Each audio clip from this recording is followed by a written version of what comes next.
Okay, so how do home churches work? Like, Okay. Who ordains the pastor? Okay. And where is my tithe money going? Right. Is it for K-cups or Yeah, a new deck? Right. Like, what's going on? Right. For these people to, Right. make their house worth more money is it for a spare room? Are we going to add on to the living room? Yeah. With my tithe money? What are we doing? No, those are good questions. Yeah. Those are good questions. So it really depends on the house church. So all What? right. Really? Yeah. It's not like there's a universal. I'm not going to house church. Unless it's my house. The church can come to me. Yeah. All right. No. So some are ordained. We got some repairs to do. So we're starting a home House church. Got to fix these repairs or else we can't meet. Right. Yeah, we don't want the roof leaking on us the No, whole time. can't have that. Yeah. Need $20,000 up front. Yeah. Replace this roof. Yeah. Yeah. So My kid also needs a new backpack, so Guys, please get back on track. okay. So all right. So home churches, some of the pastors will be ordained by the house church themselves. Okay? So in other words, like people will go, okay, he's our pastor. Right? Okay. And lay hands on him, pray for him, set him in, ordain him as their pastor. okay, so that's That can happen. and that's not Yes, that's a thing.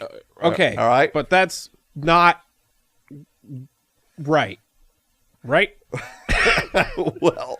well, I mean, but think about it. Like, what's the difference between people doing that in a house church, okay, as opposed to and granted, I'm going to say more established church, but so for example, if you have an independent church or even a Southern Baptist church that's locally autonomous, and they choose their pastor, and the pastor comes in, well, they are the church that church is ordaining that pastor.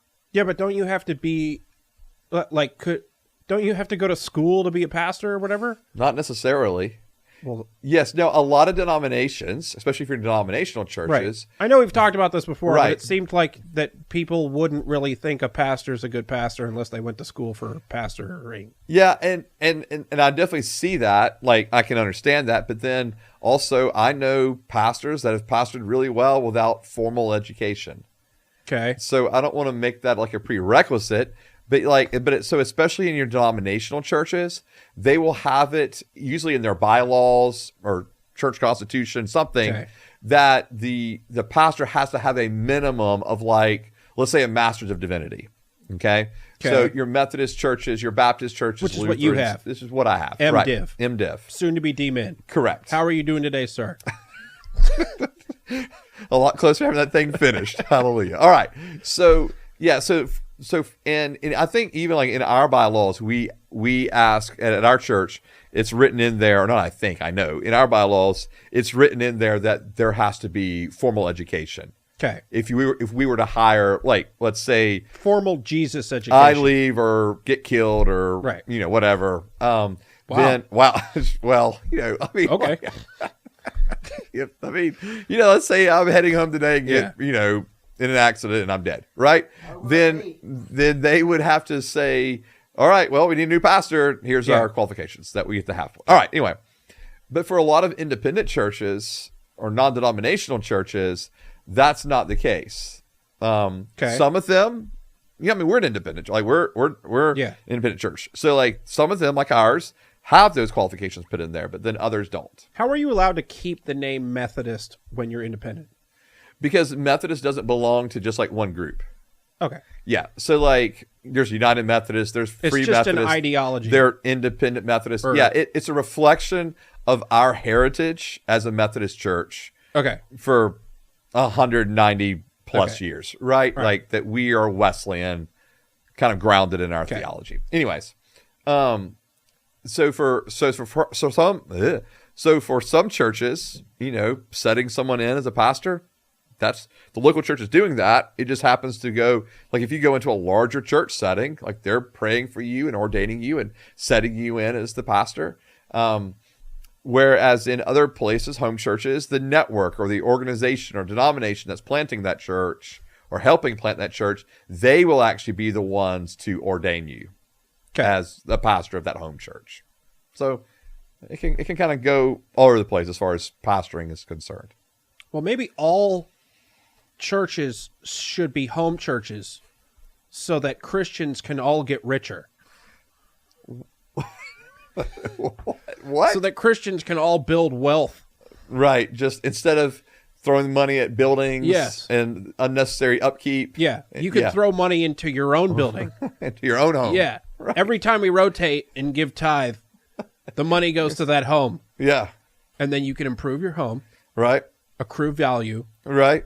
make a good investment. Right. Yeah. Build generational wealth. Yeah, and build Exactly. Yeah. That's what Christians should do. You know, it's not a bad thought. Maybe you should start a home church on that basis. On the basis of I want my house to improve in value. Yeah. That's the entire premise. See how that goes. Yeah. Well, what you have to do is get a group of people together who all want that to happen. Right. It's like a savings pool for everybody. Yeah. Anyway. Every quarter you rotate. Yeah. That'd be a way to do it. There you go. Yeah. All right. Anyways. That's actually a terrible idea. That's not a terrible idea. Well, no, if it was for the right reason, but you don't want to start a church just so that your home can be improved. No, everyone's home's going to improve. It's going to be great for everybody. Yeah. I have to give Jesus this money. Right. So it might as well go into your house. Well, Or my house. no, that's still very shallow. Why? Okay, because, all right, so so speaking of money in house churches, Yeah. right? So for some house churches, the money goes toward paying the pastor. Yeah. It could be like a part-time salary, a quarter-time salary. And scones. You gotta have scones. Scones. And the K-cups you mentioned Yeah. earlier, gotta have those. Or, sometimes home churches don't pay their pastors, or, they give them like a minimal amount because the pastor's also working another a full-time job.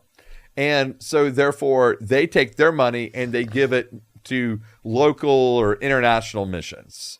Oh. And so they do things to expand the kingdom, to share the gospel, to care for those who are in need, not just do upgrades on people's homes Well, that are in their community. Of their what's the church. difference between doing upgrades to people's homes and upgrades to a church building? Why does anyone do upgrades to their church building then? Yeah. Isn't that selfish?